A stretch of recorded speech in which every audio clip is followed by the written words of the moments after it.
Shapeshifters, imposters, skinwalkers, mimics, whatever you want to call them. There are things that use the veil of humanity even though they can't be further from it. And out of the plethora of characters who are like this, I think to exemplify the true horror of this ability, the T-1000, the liquid metal Terminator from the future, and the Thing, the terror from beyond the stars. Since both series continuities are all over the place, especially Terminator, I mean, like, look at this shit, I have decided to composite both sides. This includes stuff like books, games, comics, and novelizations. I'm also including Who Goes There, the original novella The Thing is based on, as well as its comic adaptation. It's honestly probably easier for me to just say what I'm not going to use. No crossovers, so stuff like the RoboCop comics, Mortal Kombat, and Funko Fusion will not be used. Not only would that basically muddle it down to which character is vaguely multiversal better, I can only stomach so much. I had to watch the Sarah Connor Chronicles and read Eternal Vows for this, so cut me some slack. On a similar note, I'm not using any other Who Goes There adaptation that's not related to the Carpenter movie. Sorry 51 thing, I love you, but you're not gonna be included. And with that all laid out, let's commence. Peter, check it out, my new electric wheelchair. The year is 2099, and most of humanity has been wiped out by the artificial intelligence known as Skynet. Luckily for us, one man was destined to lead humanity to victory against the machines, John Connor. But Skynet wouldn't go down without a fight. They would send a T-800 back in time to kill his mother in 1984, but when that eventually failed, they decided to take John out directly with a much more advanced model. Introducing the T-1000. Say, that's a nice bike.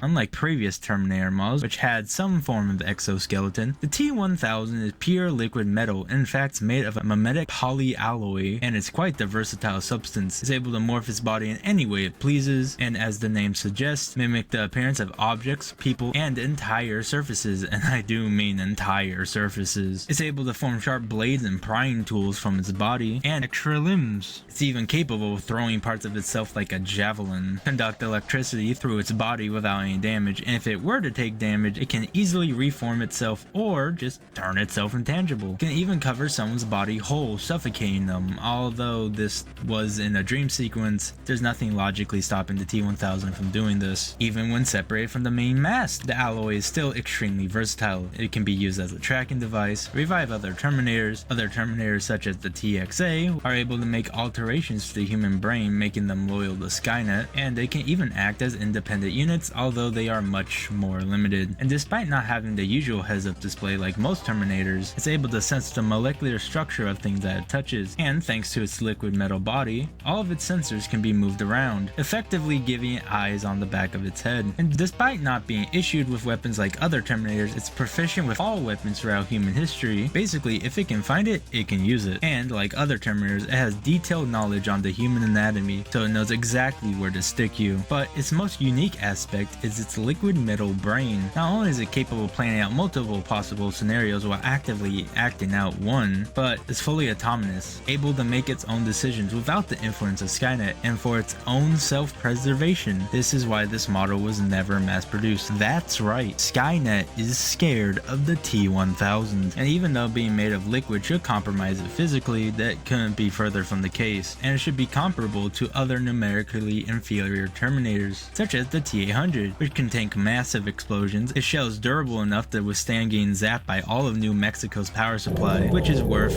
4.4 tons of TNT, and can easily rip apart T-600s, which can tank explosions worth 29 tons of TNT. It's also capable of reacting to new stimuli within 70 milliseconds and perform actions within a blink of an eye. T-850s are bullet timers and can compete against the T-X, who can tank her arm cannon blowing up in her face, which can destroy small buildings. And fun fact, is actually the superior of the T-1000. The T-950 is able to outrun electricity. Freeform artificial electricity, such as what comes out of this grenade, can move at speeds up to Mach 20. With these stats and its extremely versatile body, it's no surprise that the T-1000 is an extremely deadly machine, but it's not perfect. Hasta la vista, baby. Anything that can mess with its molecular structure can cause problems, such as the extreme temperatures found in molten metal, plasma-based weapons, corrosive substances such as acid, and after getting shattered after it was frozen by liquid nitrogen, his body was constantly glitching and involuntarily morphed into whatever it touched, suggesting that there is a limit to the amount of physical abuse it can take. But despite that, it did not falter. It doesn't feel pity, remorse, or fear, and it absolutely will not stop until you or it are dead. With some quick thinking and some help from a reprogrammed T-800, it was destroyed despite of its overwhelming tenacity, ensuring that humanity survives for another day. I'm gonna take a tissue sample. You sure that's a good idea? Nope. Cold. Isolated. Desolate. This is the best way I can describe the frozen hellhole that is Antarctica. This vast white desert is the most inhospitable place on the planet. And 100,000 years ago, something crashed here. And after the millennia of being buried in the ice, some researchers based out of Norway decided to dig it up, unknowingly releasing the deadliest organism this planet will ever see. Ladies and gentlemen, I introduce the Thing.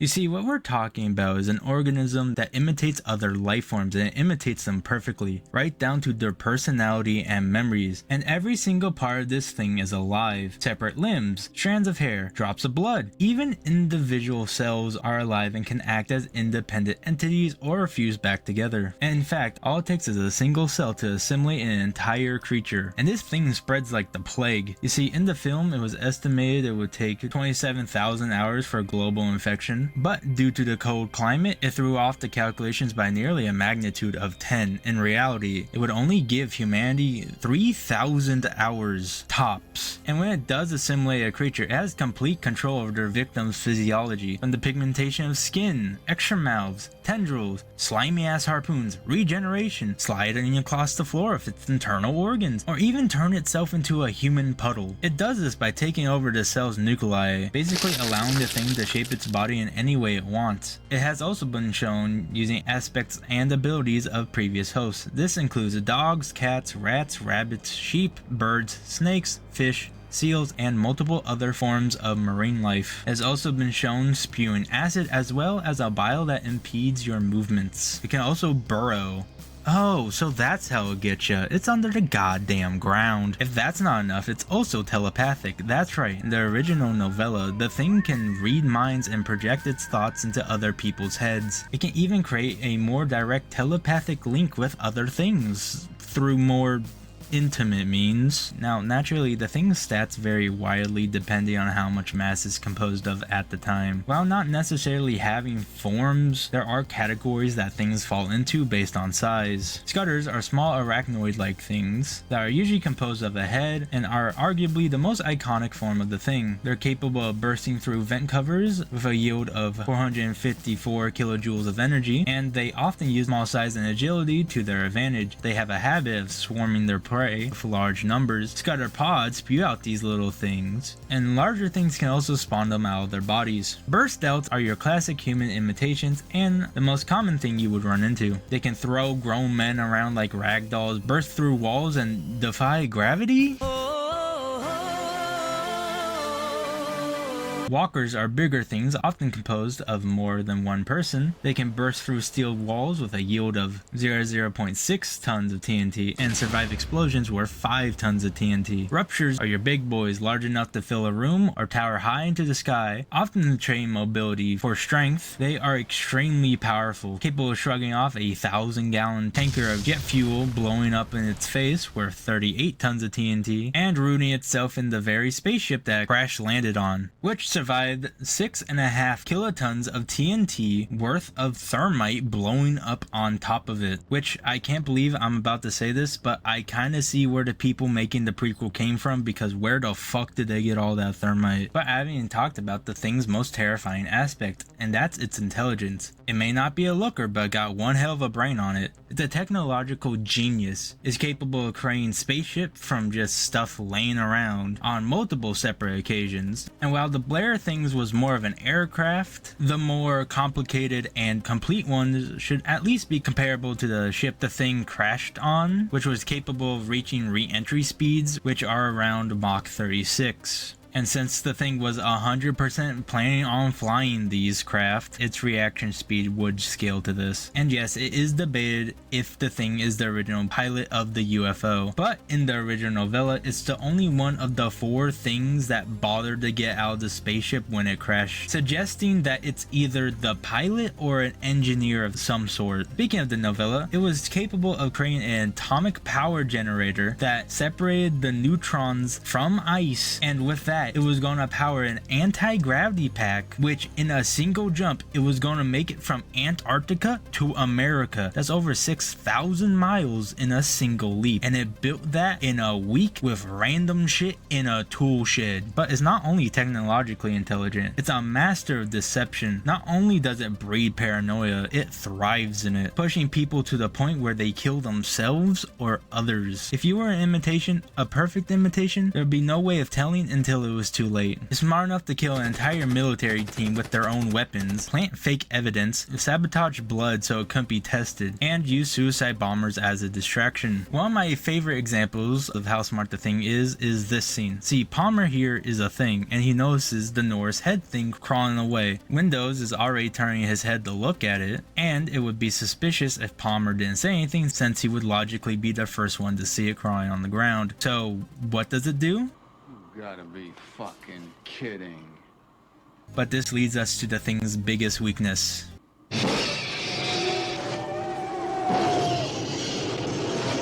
Very, very weak to fire, and it's the main way humanity has fended off the thing. It's also unable to assimilate inorganic matter, such as teeth fillings. Electricity can stun it, and it can also be sloppy when assimilating, leaving behind shredded clothing. Its own biology can be used against it, such as the different type of blood test, taking advantage that smaller things would act out and fight to survive. That being said, the thing is aware of all of its weaknesses, and it has developed more direct methods of assimilation, such as going directly for someone's brain or fusing its flesh to someone else's, and curious enough, it also seems to be able to do this to metal walls. It also has multiple ways of surviving fire, and it was even able to fake a blood test, making you yourself doubt if you are human or not. So be careful of who you trust, and remember, man is the warmest place to hide.